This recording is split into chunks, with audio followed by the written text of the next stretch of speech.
오늘 우리에게 주신 하나님의 말씀은 호세아서 6장 1절로 3절의 말씀입니다. 호세아서 6장 1절로 3절의 말씀은 구약성경 1261페이지에 있습니다. 이 말씀을 제가 한 절, 여러분이 한 절, 마지막 절은 다 함께 이렇게 교독하시겠습니다. 오라 우리가 여호와께로 돌아가자. 여호와께서 우리를 찢으셨으나 도로 낫게 하실 것이요 우리를 치셨으나 싸매어 주실 것임이라.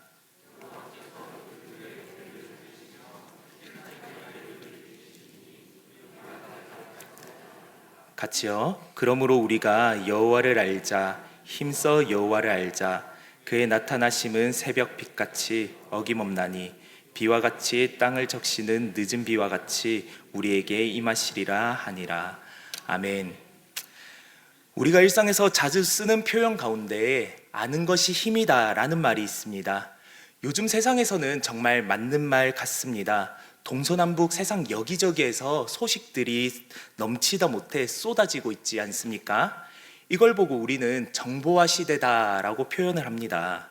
이런 세상 속에서 누구보다 빠르게 남들과는 다르게 무언가를 알게 된다면 아주 큰 힘이 된다라는 사실, 여러분들의 경험을 통해 다들 알고 계실 것입니다.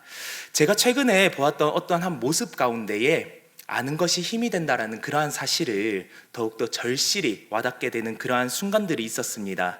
제가 본 모습은요, 초등학생 한 6명 정도가 횡단보도에서 신호를 기다리는 것으로 시작하였습니다.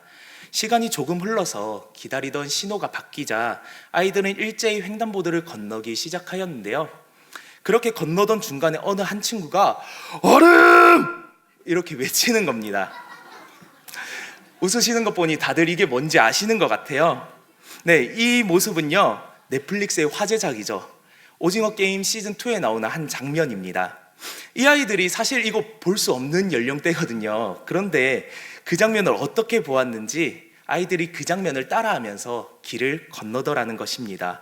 하지만 그것을 이제 아는 친구들은요, 이제 길을 건너다가 얼음하고 외치는 소리에 멈춰 섰습니다. 그런데 그것을 모르는 어떤 한 친구는요, 쟤네들이 길 건너다가 뭐 하는 거지? 라고 생각을 하면서 혼자 걸어가는 길을 마저 건너가더란 말입니다. 그걸 보면서 제가 느낀 것이, 뭔가를 알면은 그것이 힘이 되어서 친구들과도 더 재밌게 어울릴 수 있다라는 것을 다시 한번 되새기게 되었습니다. 비단 이런 모습뿐이겠습니까? 우리 생활 영역에 주식 투자라든지 코인이라든지 또는 최근 수도권 대학 입시 동향이라든지 이런 것 등등 알므로 인해서 우리 삶에 힘이 되어줄 것 같고, 또한 은혜가 될 것 같은 그러한 소식들이 세상에는 얼마나 많이 있다라는 것입니다. 그런데 한번 생각해 볼 것은요, 이러한 세상적인 알은 절대적인 힘을 가지고 있지 않다라는 겁니다. 다시 말해서 세상의 알은요, 알면 그걸로 힘이 되지만 모른다고 해서 그것이 또 딱히 해가 되지는 않는다라는 사실입니다. 세상의 알은 딱 그 정도의 힘을 가졌습니다. 모르는 것이 크게 문제되지 않습니다. 하지만 성경이 증거하는 하나님에 대한 알은 전혀 다릅니다. 하나님을 아는 것은요, 절대적인 힘을 가지고 있습니다. 하나님을 알므로 우리는 영원히 하나님으로부터 얻는 힘을 받게 되지만, 반대로 하나님을 모르면 그때는 정말로 큰 어려움에 빠지게 됩니다. 오늘 말씀이 주어지던 당시에 하나님 나라의 백성의 모습들은요, 하나님을 알지 못하는 모습이었습니다. 하나님을 떠나서 우상숭배에 빠져서 하나님을 온전하게 알지 못하였습니다. 영적으로 완전히 무너진 그 백성들은요, 좌우를 분별하지 못하였습니다. 이런 그들을 향해 하나님은요, 호세아 선지자를 보내시어서 하나님을 떠나 죄에 허덕이는 그들의 현실을 깨닫게 하시고요, 또한 그 백성이 하나님의 말씀에 반응하여서 다시금 하나님을 아는 자리로까지 나오기를 원하셨습니다.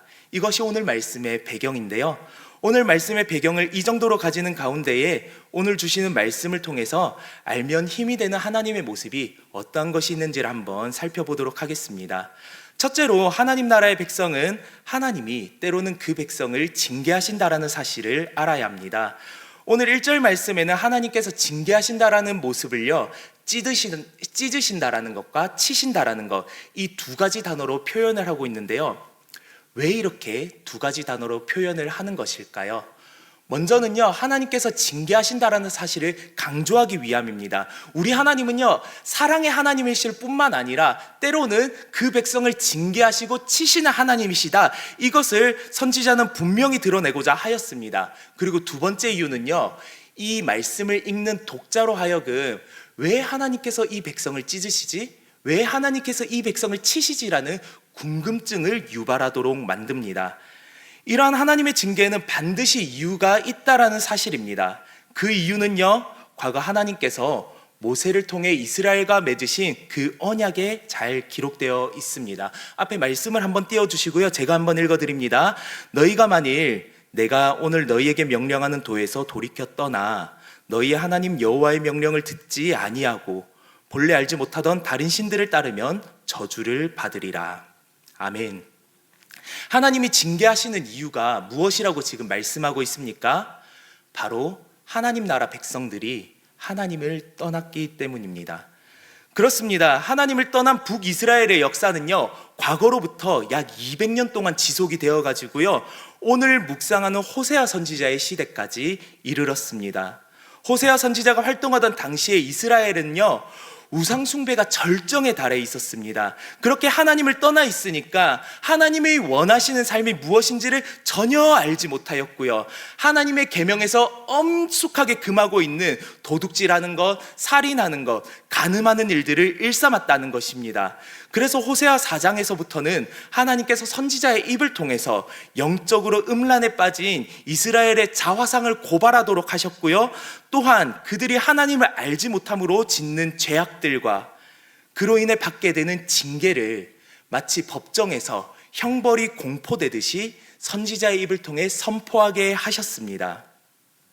그 내용이 오늘 본문 앞에 나오는 5장 말씀에 기록되어 있는데요, 이스라엘이 받을 징계는 마치 사자가 그 먹이를 움켜쥐는 것처럼 묘사되고 있습니다. 여러분들은 혹시 사자가 사냥을 하는 그런 모습들을 본 적 있으십니까? 네, 물론 저도 두 눈으로 본 적은 없습니다. 이전에 동물의 왕국이라는 그런 프로그램에서 제가 본 적이 있는데요, 사자의 사냥에 있어서는 먹잇감이 한 번에 제압되는 경우는 극히 드뭅니다. 먹이가 되는 동물도요, 생존 본능이 있기 때문에 이리저리 도망가기 때문입니다. 그래서 사자는요, 발톱과 이빨을 이용해 가지고 필사적으로 먹이를 제압합니다. 그 과정에서 먹이가 되는 이 동물의 몸은요, 곳곳이 찢어지고 상처가 나고요, 때로는 피가 나게 되는데요, 그렇게 끝끝내 기력이 다해서 저항할 힘조차 없어지면은 그 먹잇감 되는 동물은요, 사자의 먹이가 되어서 그대로 숨통이 끊어지고 사자에게 잡혀 먹어버리게 됩니다. 그렇게 저항할 수 없고 피할 수도 없는 그런 징계가 하나님을 떠난 백성들에게 반드시 임한다라는 사실을 오늘 말씀은 분명하게 알려주고 있습니다. 사랑하는 꿈꾸는 교회 가족 여러분, 우리가 먼저 알아야 하는 하나님은요, 때로는 그 백성을 징계하시는 분이시라는 사실입니다. 사람은 늘 죄악된 본성에 따라서 간사하여져서요, 사랑의 하나님만을 알고자 할 뿐 징계하시는 하나님에 대해서는 듣기 힘들어합니다. 하지만 하나님에 대한 이러한 편향적인 이해는요, 우리를 건강한 신앙으로 인도하지 못합니다. 우리가 분명히 알아야 할 하나님의 모습은요, 그 백성과 맺으신 언약에 따라서 하나님의 백성이 그 언약을 떠날 때에 징계하신다라는 사실입니다. 이렇듯 하나님의 징계에는 명확한 이유가 있기 때문에 징계에 있어서 우리의 입으로 하나님을 불합리한 분으로 말할 수가 없습니다. 그렇다고 해서 우리의 하나님은요, 그 백성이 한 번 하나님을 떠났다고 즉시 징계하시는 그런 무자비한 하나님은 아니십니다. 하나님은 자기를 떠난 그 백성을 향해 계속해서 선지자들을 보내어서 하나님의 언약에서 그들이 떠났다라는 사실과 그로 인해 받을 징계가 무엇인지를 계속 상기하게 하시면서 돌아올 기회를 주셨습니다. 이러한 자비에도 불구하고 어리석은 백성들은요, 자그마치 200년 동안 돌아오지 않았습니다. 그렇게 하나님의 징계를 받게 되었고요, BC 722년에 북이스라엘은 나라가 멸망하는 그러한 참혹한 결과를 맞이하게 되었습니다. 오늘 우리가 읽은 이 말씀 이외에도 구약의 여러 본문에는요, 하나님이 그 백성을 징계하신다는 내용들이 기록되어 있습니다. 그러다 보니까 하나님을 두렵게 하는 그런 무언가가 우리 마음속에 있는 것 같습니다. 그런데 성경에는요, 이런 말씀도 기록되어 있습니다. 그것은 바로 그 백성이 하나님께 징계를 받음으로 그분의 자녀임을 확신하게 된다라는 사실인데요, 히브리서 12장 8절 말씀에 보시면 이렇게 기록되어 있습니다. 우리 다 함께 읽겠습니다. 징계는 다 받는 것이거늘 너희에게 없으면 사생자요 친아들이 아니니라. 아멘. 하나님의 징계가 우리에게 임한다라는 사실은 마치 친자 확인서와 같습니다. 친자 확인서와 같아서요, 우리가 하나님의 자녀임을 확신하도록 만듭니다. 또한 징계 너머에 있는 아버지의 계획하심을 풍성히 깨닫게 되어서 징계 가운데서도 베푸시는 하나님의 놀라운 은혜와 사랑을 풍성하게 누리고 경험할 수 있게 됩니다.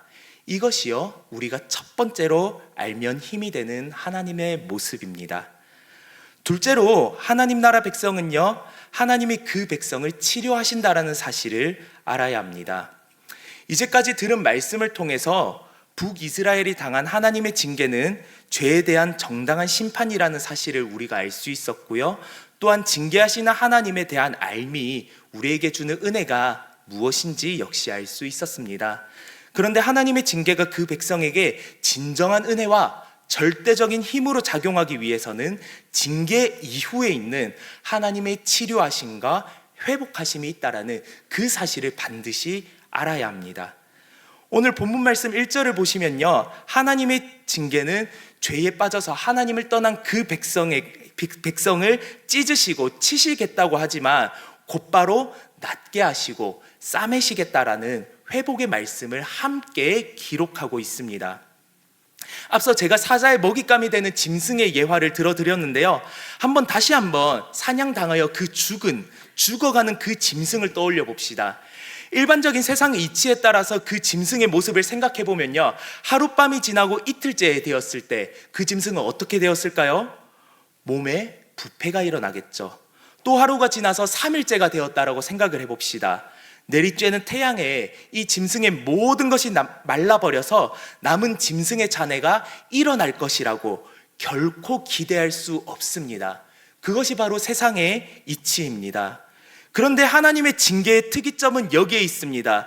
분명히 사자가 먹이를 취하는 것처럼 하나님의 백성이 취함을 당하여서 징계를 받았습니다. 세상의 이치대로라면 이스라엘은 시간이 지나는 대로 생명력을 다 잃어가야만 합니다. 다시는 일어설 수 없어야만 합니다. 그것이 정상인데 하나님의 징계를 받은 백성들이요, 이틀째가 되니까 생명력이 다시 생겨나더라는 것입니다. 더는 일어나지 못할 것 같았는데 3일째가 되니까 다시 일어나게 되더라는 말입니다. 그것이 오늘 본문 2절에 기록된 말씀이 아닙니까? 여기서 말하는 이틀과 3일을 물론 우리는 시간적인 순서로 보기에는 다소 무리가 있습니다. 하지만 징계에 대한 하나님의 회복하심이 그만큼 신속하고 정확하게 그 백성에게 임한다라는 사실이 이틀과 3일이라는 이 표현에 담겨 있습니다. 그런데 말씀드린 것처럼 이것을 물리적인 시간으로 이해할 수 없다 보니까 때로는 어려움 가운데 놓인 성도들의 입장에서는 하나님의 회복하심이 너무 더디게 느껴질 수도 있다라는 것이죠. 하나님께서 왜 나를 돌아보지 않으시지? 혹시 하나님께서 나를 잊어버리신 게 아닌가? 이렇게 생각을 하면서 불안함에 사로잡힐 때가 있다라는 겁니다. 그런 마음에 사로잡힌 하나님 나라 백성들을 향해서 하나님께서 드러내신 성품이 3절 말씀에 기록되어 있습니다. 3절을 보시면은 어김없다라는 말이 나오는데요, 이 말은 꼭 신실하다는 말과 같습니다. 하나님의 신실하심은요, 약속하신 것은 반드시 지키신다는 그러한 하나님의 성품인데요, 이러한 하나님의 성품을 일상에서 우리가 마주하는 두 가지의 메타포를 이용해 선지자는 알려주고 있습니다. 첫 번째는 새벽 빛같이입니다. 새벽 빛같이. 아무리 밤이 길다고 한들 아침이 오기 마련입니다. 새벽에 빛이 비친다라는 것은 곧 어둠이 물러간다라는 것을 의미하지요. 하나님께 징계를 받으면요, 우리는 길고 긴 어두운 터널을 지나는 것처럼 느껴질 것입니다. 하지만 조금만 견디십시오. 조금만 견디면요, 새벽의 빛이 어김없이 비춰서 어둠이 사라지는 것 같이 하나님의 징계의 끝이 오고요, 어김없이 밝은 빛이 우리에게 비춰서 하나님의 인도하심을, 하나님이 우리에게 베푸신 은혜를 풍성하게 누릴 수 있다라는 사실입니다. 이렇게 우리를 치료하시고 회복하시는 분이 바로 우리 하나님이십니다. 또한 이른 비와 늦은 비 같이 임하시리라 말씀하시는데요, 농경사회를 살아가는 이스라엘의 백성들 가운데서는요, 이른 비와 늦은 비는 아주 중요한 역할을 담당하였습니다. 먼저 이른 비는요, 메마른 땅을 적셔서 씨를 뿌리는 그 터를 마련하는, 한 해의 농사를 시작하는 그러한 역할을 알려주었고요, 늦은 비는 작물이 완전하게 자라서 결실을 맺는 그 시기에 내리는 비인데요, 마지막으로 열매를 더욱더 풍성하게 만들어주는 역할을 하면서 추수를 알리는 그런 역할을 하였습니다. 하나님 나라 백성에게 있어서 이 이른 비와 늦은 비는 일반적인 자연 현상 이상의 하나님의 신실하심과 축복이 담겨 있는 그러한 표현이고요, 또한 특별히 이 이른 비와 늦은 비가 징계와 관련될 때에는 회복 이후에 하나님이 베풀어 주실 더 풍성한 은혜를 사모하게끔 만드는 그러한 역할을 한다라는 것이죠. 이로써 하나님의 자녀들은요, 화면에 말씀 하나를 띄워주시면요, 징계 이후에 무엇을 맺는다라고 표현하고 있습니까? 의와 평강의 열매를 맺는다. 하나님께서 우리 안에 의와 평강의 열매를 맺게 하시되 풍성하게 맺게 하시도록 만들어 주신다라는 겁니다. 오늘 밤 우리가 묵상한 이 말씀은요, 지난날 하나님을 떠남으로 징계를 받고 또한 하나님을 알지 못함으로 은혜를 누리지 못한 하나님의 자녀들을 향해 두 가지를 도전하고 있습니다. 먼저는요, 은혜가 풍성하신 하나님께로 돌아가자라는 것입니다. 그렇게 하나님께 돌아오면요, 그 사람의 과거가 어떠하든지 하나님께서는 그 과거를 돌아보지 않으시고 언제든지 용납해 주신다라고 말씀하십니다. 그렇다면 우리는요, 어떻게 하나님께 나아갈 수 있을까요? 하나님과 멀어진 사람은요, 하나님께 스스로 나아갈 수가 없습니다. 오직 성령 안에서 우리 주 예수 그리스도를 통해서만 하나님께로 나아갈 수 있습니다. 그러기에 오늘 이 밤에 말씀으로 우리를 조명하시는 그 성령님 안에서 하나님과 우리 사이의 길이 되신 예수 그리스도로 말미암아 하나님의 은혜의 보좌 앞으로 나아가는 귀하고 복된 시간이 되시기를 원합니다. 두 번째로 말씀이 우리에게 도전하는 것은요, 하나님을 알되 힘써 알자는 것입니다. 이 말씀은요, 그동안 우리가 하나님을 알기 위해 애썼던 지난 날들의 그런 모습들을 되돌아보게 만듭니다. 그동안 저와 여러분은 하나님을 아는 부분에 있어서 얼마나 열심을 내었습니까? 하나님을 아는 것이 인생의 우선순위 가운데 몇 번째에 있었는지 말입니다. 이러한 질문은요, 세상의 알을 부정하는 것이 아닙니다.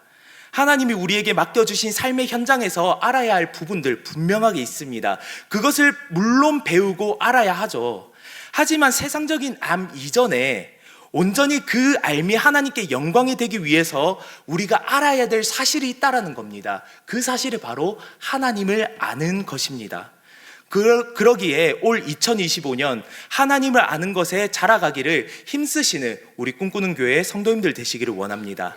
특별히 하나님을 아는 것을 지식적 차원에서 넘어서 매일의 삶 속에서 말씀과 기도하는 가운데 하나님과 교제하면서 하나님을 풍성히 알아가기를 원하고요, 그분의 뜻을 깨달아 알아 전인격적으로 하나님을 경험하게 되는 그러한 은혜가 있기를 축복합니다. 그렇게 하나님을 알면은요, 반드시 힘이 됩니다. 오늘 밤 들은 이 말씀을 붙잡고 우리의 마음을 하나님께로 돌리고 또한 귀하고 복된 밤으로 나아가기를 원하는데요, 하나님께 돌아가 그분을 힘써 알기로 결단한 시간이 되었으면 좋겠습니다. 이 시간 우리 함께 말씀을 기억하시면서 여호와께 돌아가자라는 결단 찬송을 하실 텐데요, 우리 안에 하나님을 향한 선한 열심이 생겨나게 하시고 이 밤 기도로 하나님과 풍성한 교제를 나누는 가운데 전인격적으로 하나님을 알아가는 그러한 은혜의 시간이 될 줄로 믿습니다. 우리 함께 이 시간 찬양하며 나아가시겠습니다.